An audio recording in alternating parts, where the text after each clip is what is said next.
கார்த்திகை மாதம் முடிந்து ரம்யமான மார்கழி மாதம் தொடங்கிவிட்டது. நாளைய தினம் மார்கழி மாதத்தின் முதல் செவ்வாய்க்கிழமையில் மார்கழி மாதம் ஆரம்பிக்கின்றது. இந்த மார்கழி மாதத்தின் முதல் நாளில் முருகப்பெருமானின் அருளை பரிபூர்ணமாக நம்ம பெறணும் அப்படின்னா என்ன பண்ணணும் அப்படிங்கிறத பற்றின தான் இன்னைய பதிவு. வாங்க பதிவுக்குள்ளே போகலாம். கலியுக வரதன் முருகப்பெருமான் பலருடைய வாழ்வில் நம்பிக்கையாக இருந்துட்டு வராரு. முருகப்பெருமானை நொடிப்பொழுதும் மறவாமல் நினைத்து வழிபாடு செய்யும் பக்தர்களின் எண்ணிக்கை இருக்க இருக்க அதிகமாயிட்டே போகுது. பொதுவாக முருகப்பெருமான் வழிபாட்டிற்குரிய முக்கிய நாளாகத்தான் இந்த செவ்வாய்க்கிழமை இருக்கின்றது. அன்றைய தினத்தில் விரதம் இருந்து முருகன் ஆலயம் சென்று வழிபாடு செஞ்சோம் அப்படின்னா நம்ம நினைச்ச காரியம் நடக்கும் அப்படிங்கிறது காலம் காலமாக நம்பப்பட்டு வருகின்ற ஒரு விஷயம். நம்ம இப்பொழுது தமிழ் மாதங்களில் மார்கழியில் இருக்கோம். இந்த மார்கழி மாதமானது எல்லா கடவுள் வழிபாட்டிற்கும் உகந்த மாதம். மேலும் இதை இறை வழிபாடு மட்டுமே செய்யக்கூடிய அற்புத மாதம் அப்படின்னே சொல்லலாம். இவ்வளவு சிறப்பு வாய்ந்த இந்த மார்கழி மாதத்தின் துவக்க நாள் செவ்வாய்க்கிழமை அன்னைக்கு வருது. இது முருகப்பெருமானுடைய மிகச்சிறந்த ஒரு நாள் அப்படின்னே சொல்லலாம். இந்த செவ்வாய்க்கிழமை அங்காரக பகவானுக்கும் உகந்தது. இந்த அன்னைக்கு முருகப்பெருமானுடைய பாடல்கள் பாடி வழிபாடு செஞ்சோம் அப்படின்னா நிச்சயம் அதற்கான பலனை நம்ம பெற முடியும். அதில் முருகனுக்காக அருணகிரிநாதர் பாடிய கந்தர் அனுபூதியிலிருந்து ஒரு சிறப்பு வாய்ந்த 4 வரி பாடலை பாடினோம் அப்படின்னா எப்பேற்பட்ட துயரமும் நீங்கி நம்மளுடைய வாழ்வில் சந்தோஷம் கிடைக்கும் அப்படின்னே சொல்லலாம். இந்த அன்னைக்கு செவ்வாய்க்கிழமை அன்னைக்கு பிரம்ம முகூர்த்த நேரம் அப்படின்னு சொல்லப்படுற 4:30 to 6 மணிக்குள்ளாக நீங்கள் முத நாளே வீட்டை சுத்தம் பண்ணி வச்சுக்கோங்க.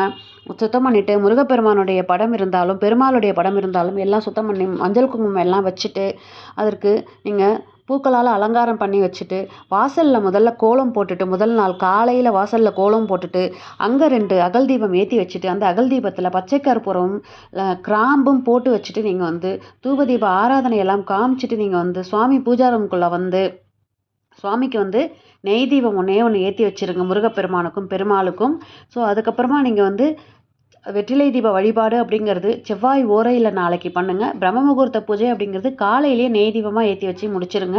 அந்த நாளைக்கு காலையில் பார்த்திங்கன்னா நெய்வேத்தியமாக அதாவது பொங்கல் செய்யணும். சர்க்கரை பொங்கலும் செய்கிறவங்க இருக்காங்க, அல்லது வெண்பொங்கல் நெய்வேத்தியமாக செஞ்சு நெய்வேதனம் செய்கிறவங்களும் இருக்காங்க. மார்கழி 1 அப்படிங்கிறதால உங்களுடைய வசதி எப்படியோ அதுக்கேற்ற மாதிரி நீங்கள் பண்ணிக்கோங்க. எங்களால் அதெல்லாம் காலையில் பண்ண முடியாதுன்னு நினைக்கிறவங்க பசும்பாலை நல்லா காய்ச்சி அதில் பனம் கற்கண்டு போட்டு நெய்வேத்தியமாக வச்சுருங்க.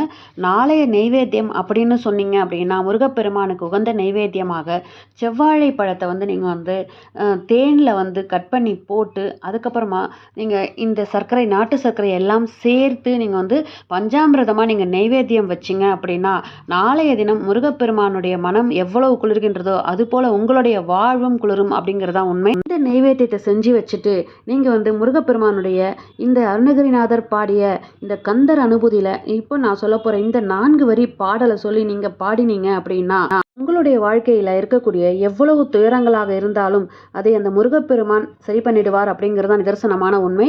அந்த பாடல் என்ன அப்படிங்கிறத நான் உங்களுக்கு இப்போ சொல்றேன்.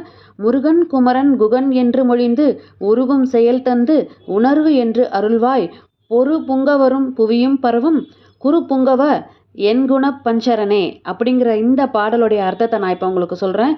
யாராக இருந்தாலும் முருகா குமரா அப்படின்னு சொல்ல அவன் அருளால் மனமும் உடலும் மேன்மை அடையும். முருகனை அனுதினமும் சிந்தனையில் வைத்து வழிபட வானம் தாண்டி வசிக்கும் தேவர்களும் வாழ்த்தி வணங்குவார்கள்.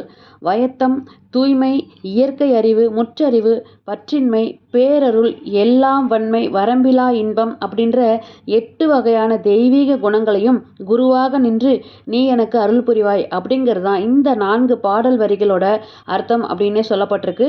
மேலும் ஒருத்தருடைய ஜாதகத்தில் குருவால் ஏதாவது பிரச்சனை இருந்தால் சுபகாரியங்கள் தடை இருந்தால் உங்கள் வாழ்வில் நடக்காமல் இருந்தது அப்படின்னா அதை நல்லதை எல்லாம் கொண்டு உங்கள் கையில் சேர்க்க வேண்டிய வேலையை இந்த பாடல் செய்யும்.